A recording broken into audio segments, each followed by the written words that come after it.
నేను కూడా మొదటిసారి ఎన్నికైనా రాజకీయాలకు కొత్త కాదు, కానీ ఈ అసెంబ్లీకి శాసనసభకు మాత్రం కొత్తవాన్నే. కానీ సీనియర్ శాసనసభ్యులు మంత్రులుగా చేసినటువంటి వ్యక్తులు కానీ 4-5 సార్లు గెలిచినటువంటి వ్యక్తులు కానీ పార్లమెంట్లో కానీ లేదా ఎమ్మెల్సీలో ఉన్నటువంటి వ్యక్తులు కానీ మాకు మీరు సూచన ఇస్తూ గౌరవంగా ముందుకు ఎలా తీసుకెళ్ళాలి సభని, రేపు ప్రజలకు ఎలాంటి సమాచారం ఇవ్వాలని చెప్పి నేర్పిస్తారనే ఆలోచనతోని మేము 50 మందిని ఇక్కడికి కొత్తగా ఎన్నికై వచ్చిన వ్యక్తులకు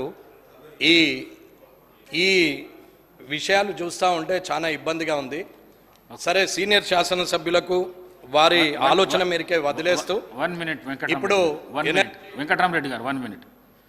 ఇప్పటిదాకా శ్రీ జగదీశ్వర్ రెడ్డి గారు మాట్లాడిన వ్యాఖ్యలన్నింటినీ రికార్డుల నుంచి తొలగిస్తున్నాను, ప్లీజ్.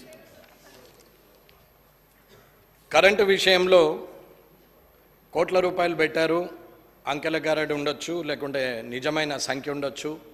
ఇప్పటి వరకు ఎవరు అభివృద్ధి చేశారు, ఎవరు చేశారంటే భూమికి ఎవరు ముగ్గుపోయలేదండి. ఒకరు చేసుకుంటూ వస్తుంటే దాని తద్వారా వచ్చిన ప్రభుత్వాలు దానికి ఇంకా మంచి చేయాలనే ఆలోచనతోనే ప్రయత్నం చేస్తూ ఉంటారు. దాంట్లో కొన్ని తప్పులు జరగచ్చు, లేదంటే తప్పు కావాలని చేస్తే దాని మీద ఎంక్వైరీలు వేయచ్చు, అవన్నీ చూసుకోవచ్చు. దానికి కమిషన్లు కానీ జ్యుడిషియరీ కానీ ఉందనేది నా అభిప్రాయం. ఇకపోతే ఎన్ని వేల కోట్లు పెట్టినామన్న కన్నా సామాన్య రైతు సామాన్య ప్రజలు ఆలోచించేది మాత్రం వారికి అందుబాటులోకి వచ్చినటువంటి విద్యుత్ కానీ వారికి కావాల్సినటువంటి సౌకర్యాల మీద ఆలోచిస్తారు. ఇవాళ రైతులకు కావాల్సినటువంటి కరెంటు కంబాలు కానీ కాసారాలు కానీ బొక్కలు కానీ అక్కడ ఉన్నటువంటి ఈ మెల్టెడ్ వైర్ కావచ్చు, లేకపోతే క్రాస్డ్ పోల్ కావచ్చు, లేకపోతే బ్రేకుడ్ పోల్స్ కావచ్చు, ఐరన్ పోల్స్ కావచ్చు, లక్సులు కావచ్చు, అక్కడ ఉన్నటువంటి చేంజర్లు కావచ్చు, జంపర్లు కావచ్చు, లేదా అక్కడ ఉన్నటువంటి 16 kV కానీ 32 kV కానీ 60 kV కానీ 100 kV ట్రాన్స్ఫార్మర్స్ ఏవైతే అవసరం ఉన్నాయని రైతులు అడుగుతున్నారో, ఎలక్ట్రిసిటీ చుట్టూరా తిరుగుతున్నారో వాళ్ళందరికీ కూడా కావాల్సిన సౌకర్యాలు అందట్లేదు. జిల్లాలు ఏర్పాటు చేసింది కానీ అక్కడ ఎలక్ట్రిసిటీ డిపోలను ఏర్పాటు చేయలేదు.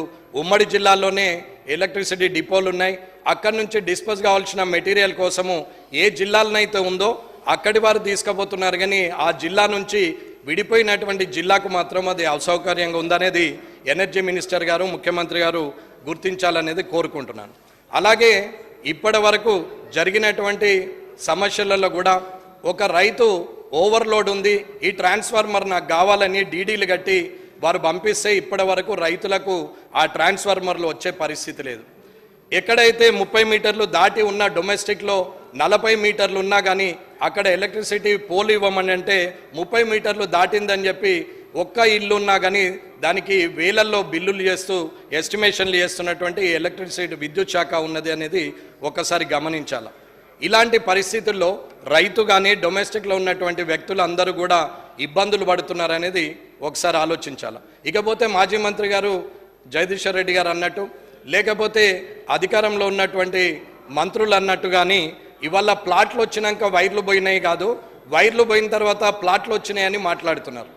అన్న, ఇండ్లు కట్టుకున్నటువంటి వ్యక్తికి ఇంటి మీదకి వెళ్ళి వైర్లు పోయే ముందు అది ప్రభుత్వ భూమా, అది లేకపోతే ప్రైవేటు భూమా, అక్కడ ప్లాట్లు ఉన్నాయా, డొమెస్టిక్ హౌసెస్ ఉన్నాయా, అక్కడి నుంచి రేపు పొద్దున రానున్నటువంటి భవిష్యత్తులో అక్కడ ఇండ్లు ఏర్పడతాయని చూసుకోకుండా వైర్లు వేసేసి ఇవాళ వైర్ షిఫ్టింగ్ కావాలంటే కూడా ఇబ్బంది పెట్టే పరిస్థితి వచ్చింది. ఇప్పుడు 33 kV లైను ఏదైతే ఉన్నదో ఆ లైను కొన్ని కామారెడ్డిలోనే కాదు అన్ని పట్టణాల్లో కూడా ఎన్నో ఇండ్లపై నుంచి ఆ లైన్లు పోతూ ఉన్నాయి. ఆ లైన్లు పోయినప్పుడు 2 అంతరాలు కట్టి పర్మిషన్ మున్సిపాలిటీ వాళ్ళు ఇస్తున్నారు, 3 floors కట్టినా మున్సిపాలిటీ వారు పర్మిషన్ ఇస్తున్నారు. పర్మిషన్ ఇచ్చినప్పుడు అక్కడ వైర్లు ఉన్నాయని పర్మిషన్ ఇవ్వకుండా మున్సిపాలిటీ వారు చూడరు, లేకపోతే పర్మిషన్ ఇచ్చిన తర్వాత కట్టుకొని యాక్సిడెంట్ అయ్యి ఎందరో చనిపోయే పరిస్థితికి వచ్చింది. ఇది చాలా ఆలోచించాల్సిన విషయం. ఎగ్జాంపుల్, ఇప్పుడు కామారెడ్డిలోనే కనీసము 200 kV లైన్ పోతూ ఉంటే అక్కడ ఇప్పటికే కనీసం ఒక 50 మంది చనిపోయిన సందర్భం ఉన్నది. అది గత 20 సంవత్సరాలుగా అక్కడ జరుగుతూ ఉన్నది. అది ఆ లైన్ షిఫ్టింగ్ చేయాలనే ఆలోచన కూడా ఎక్కడ చేయట్లేదు. అది ఎగ్జాంపుల్ కామారెడ్డి చెప్పినాం, కానీ అది ఇక్కడ ఉన్న మంత్రుల టౌన్లలో కావచ్చు, వారి నియోజకవర్గాల్లో కావచ్చు, మీ నియోజకవర్గంలో కూడా కావచ్చు అనేది నా అభిప్రాయం. ఇది అంతటా ఉంది, అది మార్చాల్సిన అవసరం ఉన్నది.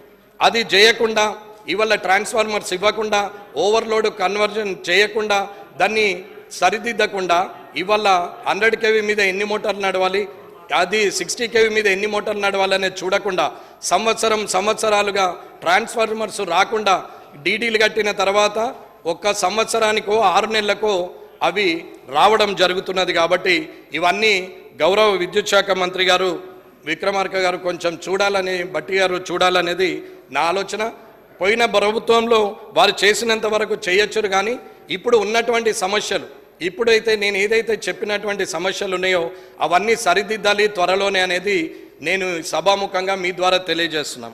అట్లాగే ఇక్కడ ఉన్నటువంటి అన్మాన్డ్ ఉద్యోగులని, అంటే మనం ఎంత పెద్ద పని చేసినా, ఏది చేసినా, ఎన్ని కోట్లు పెట్టి ఏం చేసినా ప్రజలు ఫైనల్గా అర్థం చేసుకునేది వారికి అందినటువంటి సౌకర్యాన్ని. ఆ సౌకర్యానికి పనిచేసేది కింది స్థాయిలో ఉన్న ఉద్యోగస్తులు అనేది నా అభిప్రాయం.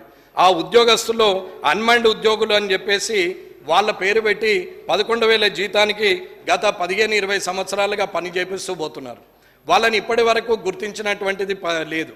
కానీ ఇది ఎస్పీడీసీఎల్లో మాత్రం వాళ్ళని ఆర్టిజన్స్గా గుర్తించారు, కానీ ఇవాళ ఎన్పీడీసీఎల్లో మాత్రము వాళ్ళను గుర్తించలేదు.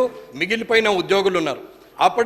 ఇప్పుడు ఉన్నటువంటి మాజీ ముఖ్యమంత్రి గారు, అప్పుడు ముఖ్యమంత్రిగా ఉన్న కేసీఆర్ గారు ఆ రోజు ప్రభాకర్ రావు గారికి చెప్పారు, సీఎండి గారికి, వీరికి చేతి నిండా పని, కడుపు నిండా తిండి ఇవ్వండి, వీళ్ళని కూడా గుర్తించండి అని చెప్పారని చెప్పి అక్కడ వారు ఉద్యోగులు మొరబెట్టుకుంటా ఉన్నారు. అయినా ఇప్పటి వరకు వాళ్ళను కనీసం గుర్తించింది లేదు, వాళ్ళని తీసుకున్నది లేదు. అన్మాన్డ్ ఉద్యోగులను కూడా ప్రభుత్వం వారు ఈసారైనా చూసి గత ప్రభుత్వం చేసిన తప్పుల నుంచి అది సరిదిద్ది వారి జీవితాలను వెలుగులు నింపాలి, వారి కుటుంబ సభ్యులు సంతోషంగా ఉండేటట్టు చూడాలనేది నా ఆలోచన. అలాగే ఈ అన్మాన్డ్ ఉద్యోగులు అందరూ పనిచేస్తూ కాళ్ళు చేతులు పోయిన వాళ్ళు ఉన్నారు, ప్రాణాలు బొడగొట్టుకున్న వాళ్ళు ఉన్నారు. వారందరూ కూడా ఇవాళ ఇలాంటి పరిస్థితిలో వాళ్ళు దిక్కుతోచని పరిస్థితుల్లో వాళ్ళు రోడ్డు మీద ఉన్నారు. ప్రాణాలు పోయిన వారి కుటుంబాలు రోడ్డు మీదకి వచ్చినాయి.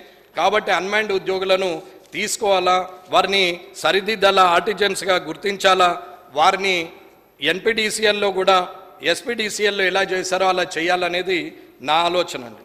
అలాగే విద్యుత్ శాఖలో 20 సంవత్సరాలుగా మీటర్ రీడింగ్ చేస్తున్నటువంటి సభ్యులు ఉన్నారు. వీరందరినీ కూడా కరెంటు బిల్లులు ఇస్తూ ఇంటికి వెళ్ళి మీటర్ రీడింగ్ చూసి కరెంటు బిల్లులు ఇస్తున్నటువంటి వారికి కూడా ఇప్పటి వరకు ఆగమ్య గోచరంగానే ఉన్నది. వాళ్ళను ఎక్కడ కూడా తీసుకోవట్లేదు. వాళ్ళని ఇప్పటికీ కాంట్రాక్ట్ బేస్ని అట్లనే చేస్తూ విద్యుత్ మీటర్ రీడింగు కార్మికుల సమస్యలను కూడా మంత్రి గారు చూడాలనేది ఆలోచించి చేయాలా. వీళ్ళు 2300 మంది ఇప్పటికీ పనిచేస్తున్నారు. అలాగే అన్మాన్డ్ ఉద్యోగస్తులు ఎవరైతే ఉన్నారో వారు 1400 మంది ఉన్నారు. 1600 మంది ఉన్న దగ్గర 200 మంది చనిపోయారు, కాళ్ళు చేతులు పోయాయి. ఇంకా 1400 మంది ఉన్నారు. వారిని కూడా గుర్తించాలనేది నేను కోరుకుంటున్నాను. అట్లాగే ఏది ఏమైనా ఇవాళటి వరకు ఎక్కడైతే వ్యవసాయ కనెక్షన్లు రైతులకు ఏదైతే కొత్త లైన్ వేయడానికి కేవలం 75,000 మాత్రమే ఇస్తున్నారు. పెరిగిన ధరలకు సరిపోవట్లేదు. కొత్త లైన్లు వేసుకునే రైతులకు ప్రభుత్వం మొత్తం ఖర్చు భరించాల్సిన అవసరం ఉందని చెప్తున్నాం. ఏవైతే ప్రజలకు అడగని హామీలను కూడా ఇస్తూ ప్రజలకు చెప్పడం కన్నా మీరు కనీసము వీరిని ఆదుకునే పరిస్థితిలో ఉండాలా, రైతులకు వారు ఉచితంగానే ఖర్చు లేకుండా ఆ లైన్లు వేయగలిగే పరిస్థితికి తీసుకురావాలని చెప్పి ప్రభుత్వాన్ని కోరుతున్నాం. అలాగే ఏదున్నా ఏం చేసినా కేంద్ర ప్రభుత్వం ఉదయ్ స్కీమ్ కింద ఏదైతే స్మార్ట్ మీటర్లు అని చెప్పిందో ఆ స్మార్ట్ మీటర్లను ఈ ప్రభుత్వం మేము వాళ్ళిద్దరు ఒకటైపోయారు, మోటార్లకు కూడా మీటర్లు పెట్టాలని చెప్పారని వాళ్ళు మొత్తుకున్నారు. ఇప్పుడు ఉన్న వాళ్ళు వీళ్ళు మొత్తుకుంటున్నారు. ఏది అయినా కానీ రీఛార్జ్ అనేది ప్రతి ఫోన్లో ప్రతి దగ్గర ఇంటి దగ్గర ఉంటే వస్తున్నది. ముందు పేమెంట్ చేసిన తర్వాతనే డబ్బులు కట్టిన తర్వాతనే వస్తువు మన ఇంటికి వచ్చే పరిస్థితి వచ్చింది. ఇవాళ స్మార్ట్ మీటర్లు పెట్టడం వల్ల రీఛార్జ్ చేసుకొని ప్రజలకు అవసరం ఉన్న కాడికి వాడుకుంటారు, అవసరం లేనప్పుడు వాడుకోరు అనేది ఆలోచన.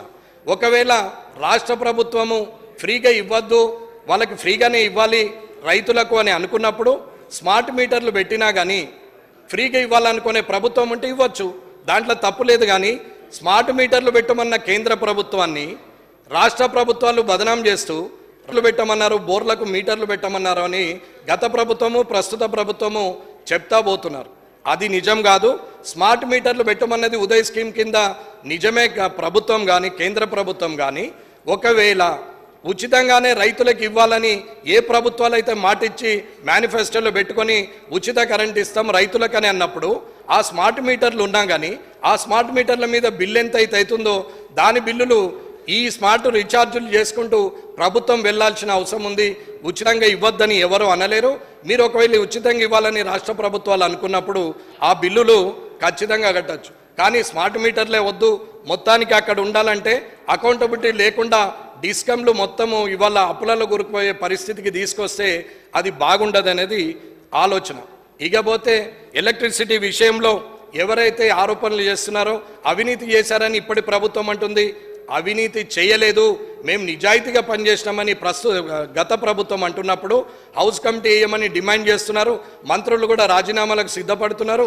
ఇక్కడ ఉన్నటువంటి మాజీ మంత్రులు కూడా మేము రాజీనామాలు చేస్తామని మాట్లాడుతున్నప్పుడు ఇద్దరు నిజాయితీగానే ఉన్నప్పుడు హౌస్ కమిటీ వేసి వెరిఫికేషన్ చేస్తే తప్పు ఎవరిదని తేలినప్పుడు ఇంకొకసారి తప్పుడు మాటలు మాట్లాడే పరిస్థితి రాదు అనేది నా అభిప్రాయం. కాబట్టి ఖచ్చితంగా హౌస్ కమిటీ వేసి వెరిఫికేషన్ వేయాలని కోరుకుంటున్నాను. ఈ అవకాశం ఇచ్చినందుకు అధ్యక్ష మీకు అందరికీ కూడా ధన్యవాదాలు తెలుపుతూ ఈ సభలో లీడర్ ఆఫ్ అపోజిషన్ కేసీఆర్ గారు కానీ ఇక్కడ ఉన్నటువంటి ముఖ్యమంత్రి గారు రేవంత్ రెడ్డి గారు కానీ కామారెడ్డిలో ముగ్గురం పోటీ చేసిన సందర్భంలో ముగ్గురం వచ్చి ఇవాళ ఇదే సభలో మేము సభ్యులుగా ఉండడం అని ముగ్గురు అలాంటి అవకాశం ఇచ్చినటువంటి